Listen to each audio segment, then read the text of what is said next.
하나님이 주시는 소망의 말씀, 능력의 말씀, 권능의 말씀은 마가복음 10장 1절로 9절 말씀입니다. 신약성경 70페이지가 됩니다. 성도 여러분과 제가 하나님 말씀을 사모하는 마음으로 함께 교독합니다. 제가 1절 말씀을 먼저 봉독하겠습니다. 예수께서 거기서 떠나 유대 지경과 요단강 건너편으로 가시니 무리가 다시 모여들거늘 예수께서 다시 전례대로 가르치시더니 바리새인들이 예수께 나와 그를 시험하여 묻되 사람이 아내를 버리는 것이 옳으니까 대답하여 이르시되 모세가 어떻게 너희에게 명하였느냐? 이르되 모세는 이혼 정서를 써 주어 버리기를 허락하였나이다. 예수께서 그들에게 이르시되 너희 마음이 완악함으로 말미암아 이 명령을 기록하였거니와 창조 때로부터 사람을 남자와 여자로 지으셨으니 이러므로 그 사람이 그 부모를 떠나서 그 둘이 한 몸이 될지니라. 이러한즉 이제 둘이 아니요 한 몸이니. 함께 봉독합니다. 그러므로 하나님이 짝지어 주신 것을 사람이 나누지 못할지니라 하시더라. 아멘. 이미지를 보시겠습니다. 국화입니다. 한시가 있는데 제가 한시를 읽을 테니까 성도 여러분들이 해석을 읽어주세요. 추구입니다. 춘내 이화백, 봄이 오니 백꽃이 피고 하지 수엽청, 여름이 도착하니 나뭇잎은 푸릅니다. 추랑망국발, 서늘한 가을엔 노란 국화가 피고 동안 백설내, 추운 겨울 하얀 눈이 내리네요.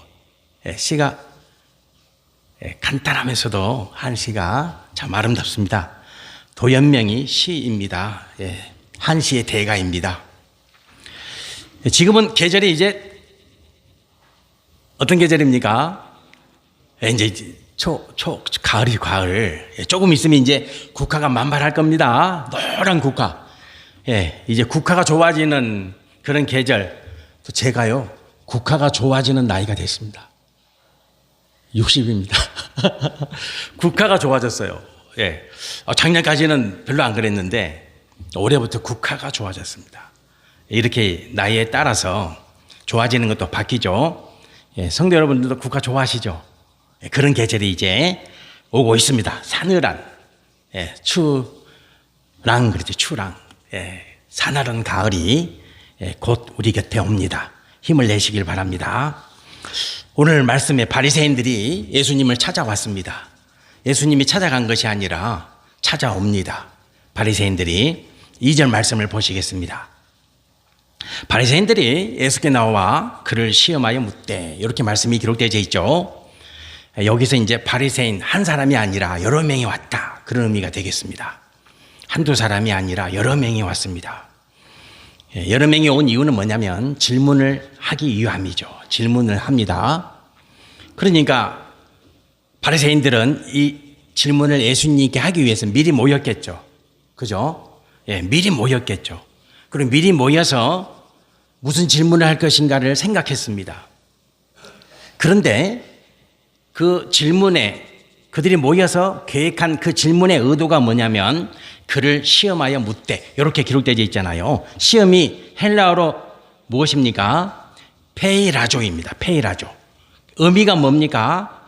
악의적인 의도, 이렇게 기록되어 있어요. 페이라조라고 하는 말은 뭐냐면 악의적인 의도. 그들이 모여서 계획을 세웠는데 예수님께 어떤 질문을 할 것인가를 도모했는데 그 도모의 본질적인 내용이 뭐냐면 페이라조입니다. 악한 의도를 가지고.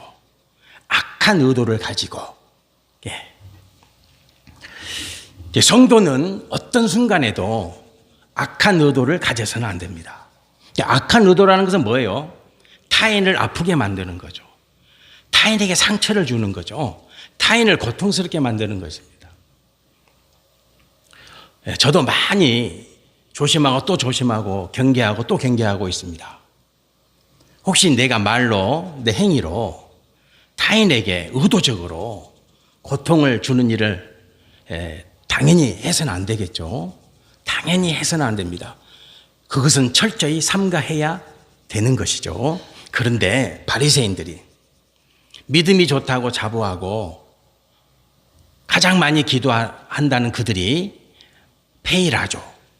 악의적인 의도를 가지고 계획을 세워서 예수님에게 상처를 입히기 위해서 예수님께 나와서 질문을 하고 있다는 것이 참으로 놀라운 일이죠.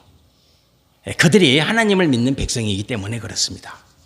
그들이 여호와를 가장 잘 섬긴다는 바리새인들이 지금 페이라죠.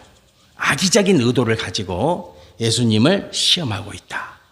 이것이 오늘 우리들에게 어떤 의미를 던지고 있을까? 나에게는 어떤 의미로 이 말씀이 다가오고 있는가를 깊이 묵상해야 될 줄 믿습니다. 자, 바리새인들의 질문은 이것입니다. 자, 2절 말씀을 다시 한번 보시겠습니다. 바리새인들이 예수께 나와 그를 시험하여 묻되, 이제 예수님을 시험합니다. 그 시험이 뭐냐면 사람이 아내를 버리는 것이 옳으니까, 이 질문입니다. 바리새인들이 여러 바리새인들이 모여서 어떤 질문을 해야 예수님을 페일하죠. 그들의 그물에 걸려서 넘어지게 만들까를 고민했습니다. 그들의 질문은 간단합니다. 그리고 딱 한마디입니다. 그 한마디가 뭡니까? 사람이 아내를 버리는 것이 옳습니까? 이 질문입니다. 그러면 우리는 이 질문의 의도가 무엇인가를 알아야 됩니다. 그 질문을 우리에게 알도록 오늘 마가복음에 기록이 되어져 있는 거예요. 그래서 성도는 반드시 바리새인들이 예수님을 만나서 하고 있는 저 질문의 의도를 알아야 되는 겁니다. 정확하게 알아야 되죠. 알아서 내 삶 속으로 이 말씀을 가져와서 내 삶을 하나님 뜻에 합당하게 만드는 하나님의 능력의 말씀으로 삼아야 되는 것이죠. 자, 아내를 버린다는 것은 아폴류입니다. 이혼을 말하는 겁니다. 이혼을. 자, 그러면 왜 지금 바리새인들이 그들이 모여서 의논하고 숙고해서 예수님을 넘어지게 만들 그물을 짰는데 그 내용이 뭐냐면 사람이 아내를 버리는 것이 옳습니까? 이 질문입니다. 우리가 이 질문을 답하기 위해서는 신명기에 기록된 모세의 말을 알아야 됩니다. 자, 신명기 24장 1절로 4절 말씀을 보시겠습니다. 자, 우리 교독합시다. 제가 1절 말씀을 먼저 봉독할게요. 사람이 아내를 맞이하여 데려온 후에 그에게 수치되는 일이 있음을 발견하고 그를 기뻐하지 아니하면 이혼 증서를 써서 그의 손에 주고 그를 자기 집에서 내보낼 것이요. 그 여자는 그의 집에 나가서 다른 사람의 아내가 되려니와 그의 둘째 남편도 그를 미워하여 이혼 증서를 써서 그의 손에 주고 그를 자기 집에서 내보냈거나 또는 그를 아내로 맞이한 둘째 남편이 죽었다 하자. 그 여자는 이미 몸을 더럽혔은즉 그를 내보낸 전 남편이 그를 다시 아내로 맞이하지 말지니 이 일은 여호와 앞에 가증한 것이라 너는 네 하나님 여호와께서 네게 기업으로 주시는 땅을 범죄하게 하지 말지니라. 아멘. 아멘. 그래서 이 말씀이 신명기에 기록되어 있어요. 이 말씀이. 그래서 바리새인들은 이 말씀을 근거로 해서 유대인들은 이스라엘 모든 백성들은 이 말씀을 근거로 해서 아내와 남편이 이혼을 하게 되는 것입니다. 저 말씀이 근거가 되는 거예요. 모세의 율법이. 그러면 바리새인들은 왜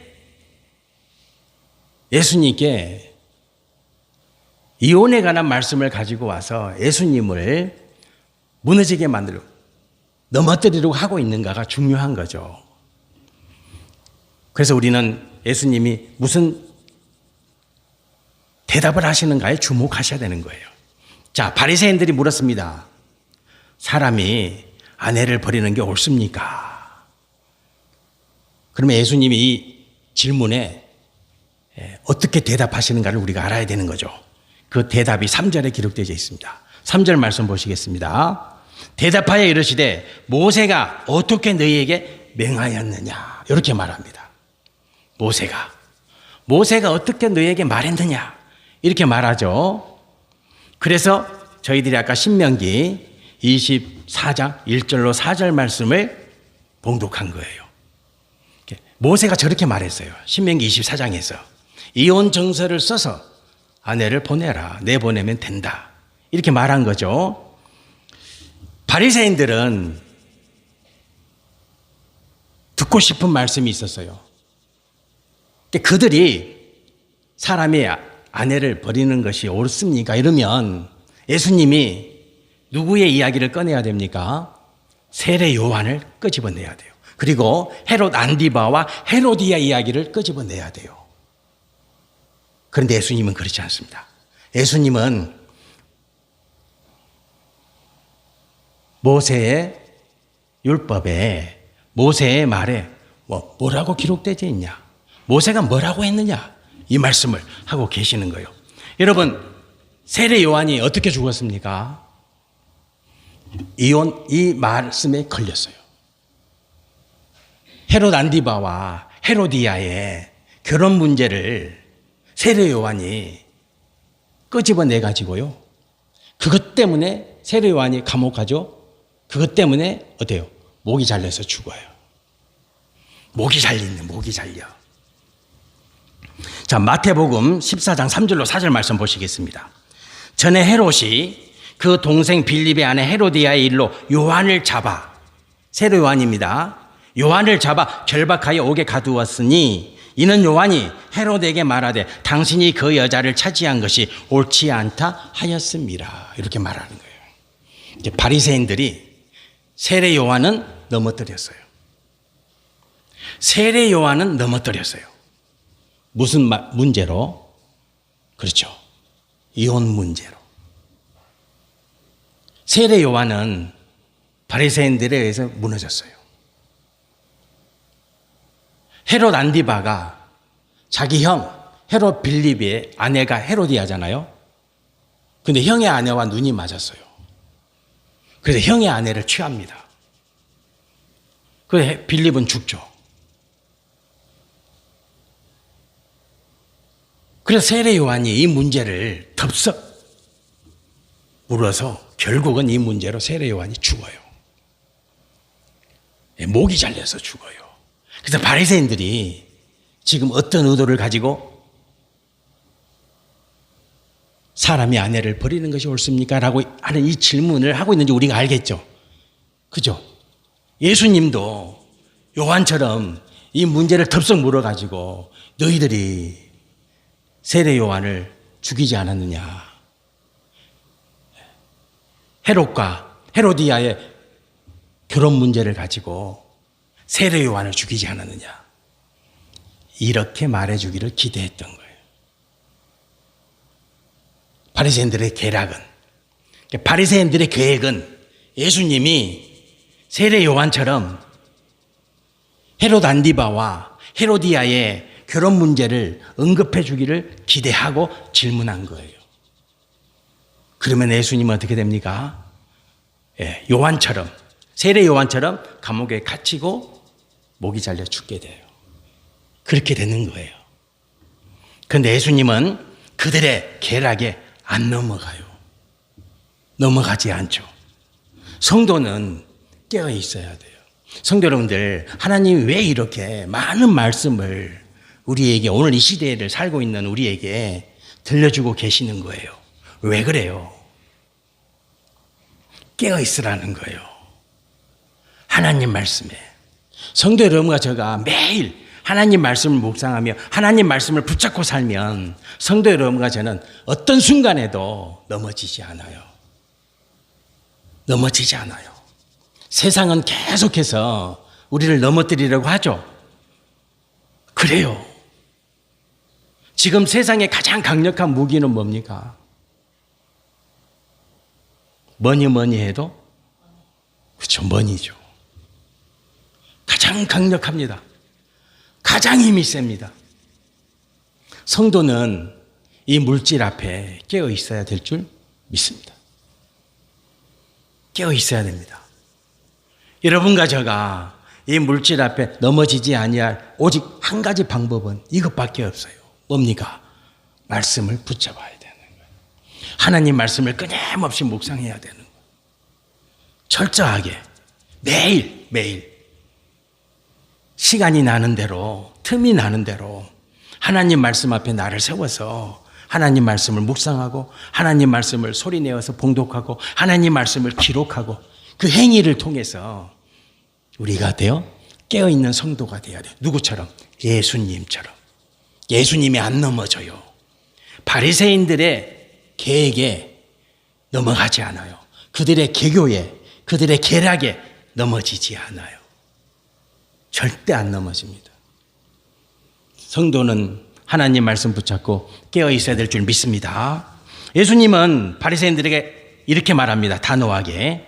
5절 말씀을 보시겠습니다. 5절 말씀에 예수께서 그들에게 이르시되 너희 마음이 완악함으로 말미암아 이 명령을 기록하였거니와. 이렇게 기록되어 있어요.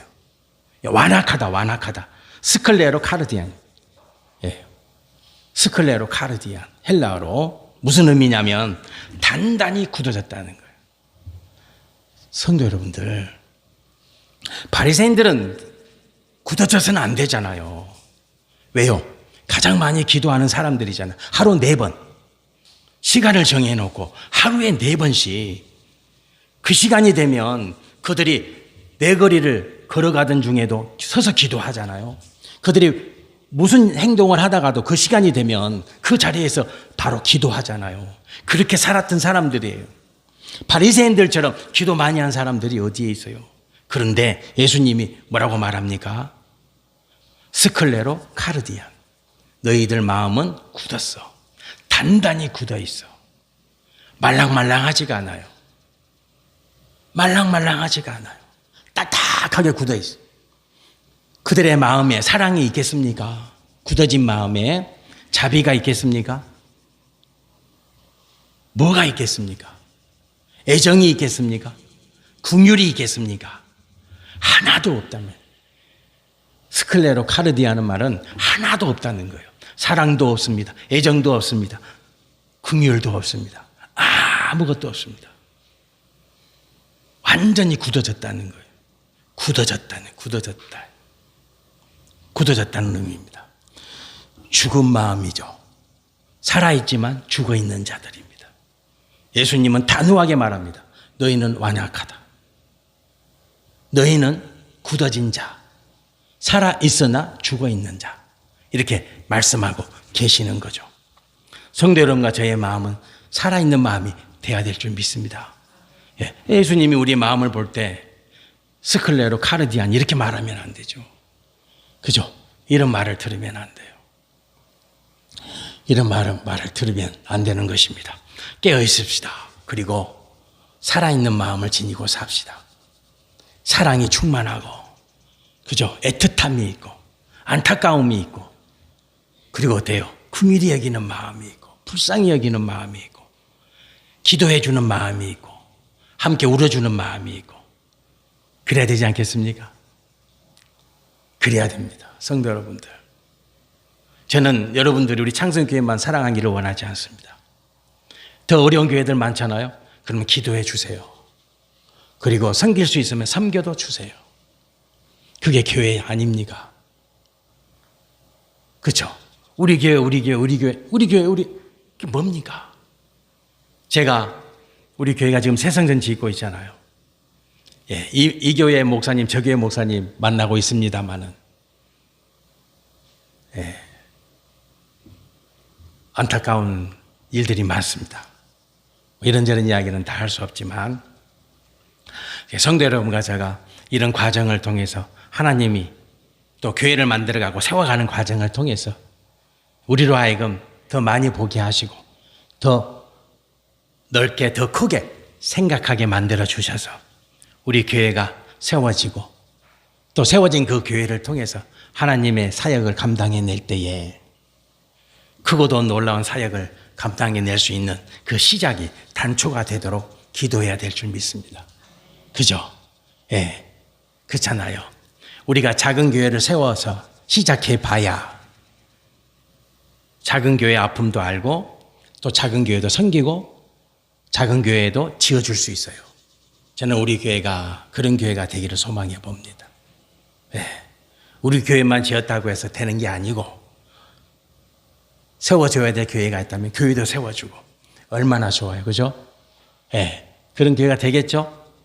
그런 교회가 되어야죠. 그런 교회가 되기 위해서 이런 경험들을 하나님이 하게 만드시는 거예요. 그런 축복을 놓치지 말고 누립시다. 스클레로 카르디안이 되면 안 돼요. 굳어진 마음은 죽은 사람이에요. 아무 역사도 안 일어나요. 저러면 여러분과 제가 살아있는 마음으로 십자가의 사랑, 예수 그리스도 긍휼히 여기심을 온몸으로 누리고 사는 성도가 되어야 될 줄 믿습니다. 자, 예수님은 굳어진 그들의 마음을 두드리십니다. 자, 6절로 9절 말씀을 보시겠습니다. 제가 봉독해 드릴게요. 창조 때부터 말씀 중요합니다. 사람을 남자와 여자로 지으셨으니 하나님이 만드셨습니다. 그죠? 하나님이 만드셨죠. 이러므로 사람이 그 부모를 떠나서 그 둘이 한 몸이 될지니라. 이러한즉 이제 둘이 아니요 한 몸이니 그러므로 하나님께서 짝지어 주신 것을 사람이 나누지 못할지니라 하시더라. 아멘. 예수님이 바리새인들에게 이 말씀을 해주시는 거예요. 예수님이기 때문에 저 같으면 안 합니다. 스클레오 카르디안, 죽은 그들의 마음에 아무리 말을 해봤자 무슨 의미가 있겠냐. 저 같으면요 안 합니다. 그걸로 끝, 돌아가라. 그럴 거예요. 저는. 근데 예수님은 안 그래요. 끝까지 붙잡고 굳어진 그들의 마음을 살리고자 하는 거죠. 그게 예수님이세요. 저는 그래서 우리 예수님이 좋아요. 저는 그래서 예수님이 좋아요. 그들에게 말하는 거예요. 사람이 나눌 수 없어. 이 말은 무슨 말입니까? 하나님은요 이혼이라는 말을 하신 적이 없어요. 하나님의 말씀 안에는 이혼이라는 말이 없어요. 그건 하나님의 말이 아니야. 누가 만든 겁니까? 사람이 만든 거야. 사람의 말이라는 거예요. 사람의 말. 하나님 앞에 하나님이 하신 말씀 중에서 이혼이라는 말은 없어요. 그것은 하나님이 아니라 사람이 한 말이에요. 사람이. 완악한 사람이. 굳어진 마음에서 나온 말이라 그 말이에요. 굳어진 마음에서 죽은 사람들의 입에서 나온 말이다. 그것은 이렇게 말하는 거죠. 예수님께서는. 자, 신명기 24장 1절로 4절 말씀을 다시 한번 보시겠습니다. 저 말씀을 모세가 어디에서 했어요? 광야에서. 광야 40년 동안 광야를 다니면서 이스라엘 백성들에게 저 말씀을 하신 거예요. 그들은 광야를 다니면서도 끊임없이 여자를 핍박하고 여자를 버리고 여자를 쫓아냈던 거예요. 광야를 다니면서도 악하죠. 악합니다. 그래서 예수님이 뭐라고 말씀하십니까? 자, 3절 말씀을 다시 한번 보시겠습니다. 자, 우리 3절 말씀 다시 한번 봉독해 봅시다. 3절 말씀. 봉독해 보세요. 대답하여 이르시되 모세가 어떻게 너희에게 한 말이 뭐냐? 누가 했다고요? 하나님이 하신 말씀이 아니에요. 예수님이 정확히 말씀하시잖아요. 신명기 24장 1절로 4절 말씀은 누가 한 말이에요? 모세가. 하나님 말씀이 아니에요. 저 말씀은 모세가 한 말이지 하나님이 한 말이 아니야. 그러면 하나님은 왜 성경책에 모세의 말을 기록해 놓았는가? 그죠? 왜 기록해 놨어요? 아까 주님이 말씀하셨잖아요. 너희들이 완악하기 때문에. 이스라엘 백성이 너희들이 얼마나 완악한가를 보여주기 위해서 모세의 말을 성경 말씀에 기록해 놓은 거예요. 하나님이 하신 말씀이 아닌데, 하나님이 하신 말씀이 아닌데도 성경 말씀에 기록되어 있죠. 그런 말씀 많아요. 특히 바울 서신에 보면 바울의 말이 많아요. 교회에서 여자는 말하지 말라. 하나님이 그런 말씀 하신 적이 없어요. 누구의 말이에요? 바울의 말이에요. 여자는 교회에서 수건을 써라. 누구의 말이에요? 바울의 말이에요. 하나님은 그런 말씀 하신 적이 없어. 그러면 왜 하나님 말씀이 기록되어져 있는가? 왜 하나님은 모세의 말을 기록해 놓았는가? 그 하나님의 마음과 하나님의 생각을 우리가 이제 묵상해야 되는 것이에요. 그 묵상의 결과가 뭡니까? 우리가 깨어있지 않으면 뭐요? 스컬레로 카르디아. 완악해진다는 거예요. 그래서 하나님은 저 말씀을 기록해 놓은 거예요. 모세의 말인데 하나님의 말씀이 아닌데도 성경 말씀에 기록해 놓은 거예요. 너희들이 얼마나 완악했으면 모세가 저런 말을 했겠느냐. 이것이 하나님이 저 말씀을 통해서 우리에게 들려주시고자 하시는 거예요. 성도는 깨어 있어야 돼요. 깨어 있다는 게 뭡니까? 하나님 마음을 아는 거예요. 성도 여러분들, 이거 조심하셔야 돼요. 내가 정신 차려서 내가 지금 어떻게 살고 있는가를 아는 게 깨어 있는 게 아니에요. 깨어 있다는 것은 하나님의 마음은 뭐냐? 도대체 하나님의 생각은 뭐냐? 하나님의 계획은 뭔가? 이것을 알고자 하는 게 깨어 있음이에요. 하나님의 마음을 알고 하나님의 생각을 알고 하나님의 계획을 알고자 하는 게 깨어 있음이에요. 그래서 예수님은 늘 깨어 있죠. 그죠? 예수님은 늘 깨어 있어요. 하나님 아버지와 늘 소통해요. 하나님 아버지의 마음을 알아요. 하나님 아버지의 생각을 알아요. 하나님 아버지의 계획을 알아요. 그래서 십자가 지신 거예요. 그래서 죽으신 거예요. 그래서 부활하신 거예요. 왜?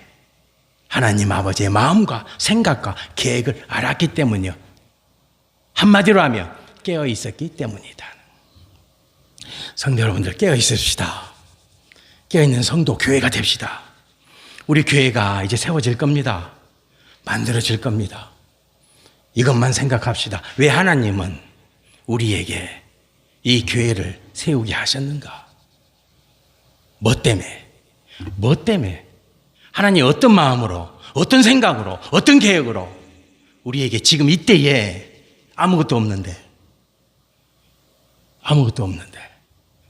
왜 교회를 세우게 하십니까? 하나님의 마음과 생각과 계획을 알아서 쓰임 받읍시다. 그것이 어때요? 깨어있는 교회요, 깨어있는 성도예요. 그 복을 받읍시다. 네, 기도드리겠습니다. 할렐루야. 하나님 아버지, 야, 너희가 모세가 한 말 알고 있냐? 모세가 신명기 24장 1절로 4절 말씀 했는데 왜 그 말 했겠냐? 너희들이 완악하기 때문이야. 너희들 하나님 백성인데 너희들 마음이 굳었잖아. 살아있는데 죽어있잖아. 그래서 하나님이 모세의 말을 하나님 말씀에 기록해 놓은 거야.